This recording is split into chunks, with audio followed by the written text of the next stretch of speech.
Hey guys, Jeffrey Westcott Designs. Obviously you can see by the video we have a Lunar Rock TRD Pro Tundra here in the shop, 2021.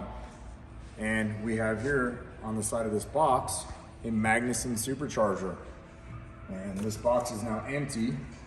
There's no supercharger in the box. That's because we put it on this truck. So the tune is out and we've been doing at least a couple of these every single week right now. We just did one last week. We got another one this week. We got another one actually coming on Friday. But we've been doing a lot of the 2021 models now that it's available. So we're in the process of installing the supercharger. Obviously got our guy Warren underneath there, working on some stuff on the bottom as we're videoing you up here on the top. He does a lot of these, enjoys them. It's his favorite thing to do. He actually dreams about it at night when he's at home, about installing superchargers. So this is the 5.7 liter here, obviously supercharger, the 1.9 liter.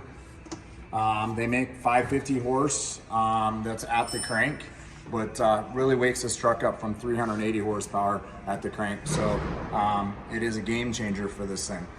If you're thinking about a supercharger, you have any questions on the supercharger, or if you want to come down to our shop and test drive one with a supercharger to convince yourself, you're more than welcome to. So anyways, we hope you enjoy the video, and obviously maybe we'll go out and drive this thing when we're done and maybe do a little video and so you can hear the supercharger whine when we're driving this. So again, thank you for watching.